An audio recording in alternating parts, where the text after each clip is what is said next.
हे पापड इतके क्रिस्पी कसे होतात माहीत आहे का तुम्हाला? 1 कप रव्यापासून आपण एवढे सारे पापड बनवलेले आहेत. तुम्ही पापड बनवल्याच्या नंतर पापडांना चिरा जातात का? पापड तुमचे कपड्याला किंवा प्लॅस्टिकला चिकटतात का? भेगा पडतात का? तर ही जर तुम्ही ट्रिक वापरलीत ना, तर तुमचे पापड आहेत ना, ते सॉफ्ट पण होणार नाहीत आणि चिरा पण पडणार नाहीत. आज आपण रव्याचे पळी पापड करणार आहोत. रव्याचे पापड करण्यासाठी इथे मी 1 वाटी बारीकवाला रवा घेतलेला आहे. ज्या वाटीने आपण रवा घेतलेला आहे त्याच वाटीने आपल्याला पाणी घ्यायचं आहे. म्हणून रवा मी दुसऱ्या वाटीमध्ये ओतून काढलेला आहे आणि त्याच वाटीने आपण आता पाणी घेणार आहोत. जेवढी तुम्ही वाटी फुल रव्याने भरली असेल ना, तेवढीच फुल अशी पाण्याने भरून घ्यायची आहे. आणि पापडासाठी रवा आहे ना, तो बारीक वापरायचा. जाडा रवा असेल तर थोडासा जरासा मिक्सरला फिरवून घ्यायचा आहे. असे इथे मी 9 वाट्या पाणी घेतलेलं आहे. 1 वाटी रव्यासाठी इथे 9 वाट्या पाणी घेतलेलं आहे. म्हणजे 1स 9 असं आपलं पापडाचं प्रमाण आहे. पाणी थोडं गरम झालं की अर्धा चमचा मीठ घालायचं. वाळवणीच्या पदार्थामध्ये मीठ आहे ना, ते कमीच घालायचं, कारण वाळवणीचे पदार्थ सुकल्याच्या नंतर ते खारट लागतात. म्हणून पाणी जरी तुम्हाला अळणी लागले ना, तरी पापड तुमचे बरोबर चवीला होणार आहेत. त्याच्यामध्ये छोटा पाव चमचा आपल्याला पापडखार घालायचा आहे. पापडखार पण खारट असतो, म्हणून मीठ आहे ना, ते बेताने घालायचं. जर पापडखारचं प्रमाण जास्त झालं तर तुमचे पापड आहेत ना, ते तळल्याच्या नंतर लाल होतात. म्हणून पापडखाराचं प्रमाण आहे ते प्रमाणातच घालायचं.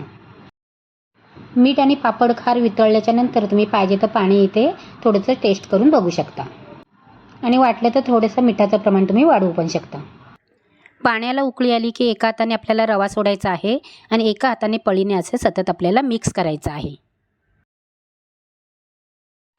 मध्यम आचेवर आपल्याला हा रवा आहे तो शिजवून घ्यायचा आहे. एकदम गॅस आहे ना मोठा करायचा नाही. मोठा केलात तर पाणी आतलं पटकन आटून जाईल आणि रवा शिजणार नाही. मग रवा शिजला नाही ना, तर तुमचे पापड आहेत ना, ते तडा जाणार, म्हणजे मध्ये असे तुटणार जरी सुकसे घातल्याच्या नंतर. म्हणून रवा आपल्याला चांगलं शिजवून घेणं गरजेचं आहे. तेव्हा गॅस मोठा करू नका. मध्यम आचेवर याला शिजवून घ्यायचं आहे आणि सतत मिक्स करायचं, म्हणजे गुठली होत नाही. जर तुमचा रवा जुना असेल तर पाण्याचं प्रमाण आहे तर अर्धी वाटीभर जसं जास्त लागू शकतं. किंवा तुमचा रवा जाडा असेल ना, तर पाण्याचं प्रमाण आहे ना, ते तुम्ही 1 ते 2 वाट्या जास्त ठेवायचं आहे, कारण जाडा रवा शिजायला वेळ लागतो. बघू शकता तुम्ही, रवा शिजत आला ना की असा घट्ट होतो.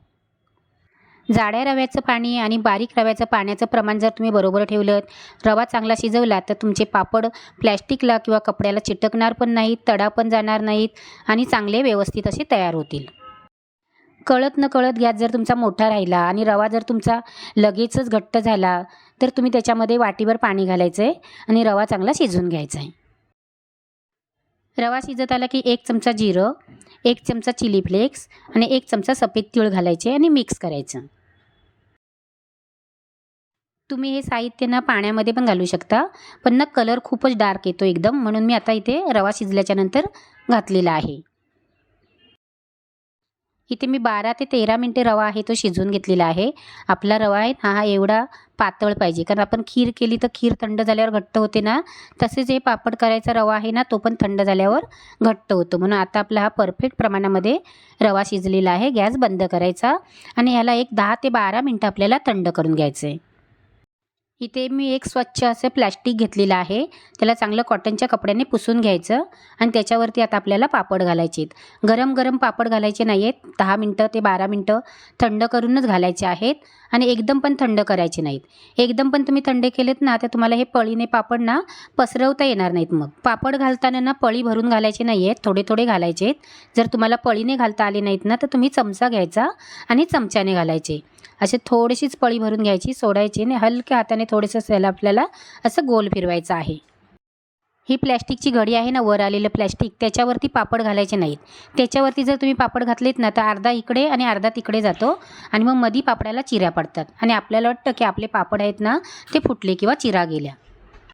जास्तीत जास्त महिलांची ही चूक होते की आपल्याकडे ऊन नसतं, आपल्याला पापड आहेत ना, ते घरी सुकवायचे असतात. म्हणून पंखा आहे ना, तो एकदम फास्ट ठेवतात.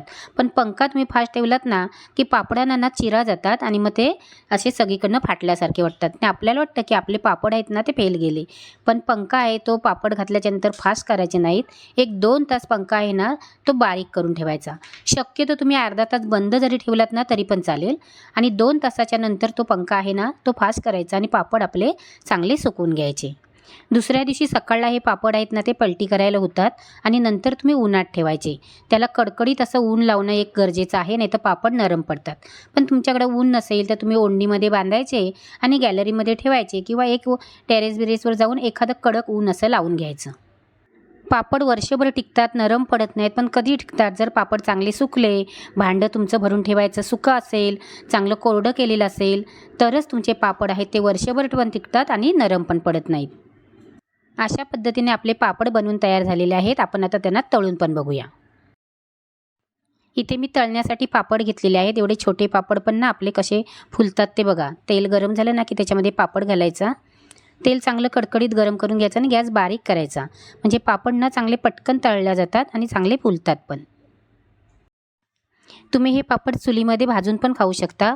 आजचे जर तुम्हाला हे कुरकुरीत असे पापड आवडले तर नक्की लाईक करा, कमेंट करा, तुमच्या मित्रमंडळींना शेअर करा. वेळात वेळ काढून तुम्ही माझे व्हिडिओ बघता त्याबद्दल मी तुमचे खूप खूप मनापासून आभार मानते. थँक्यू.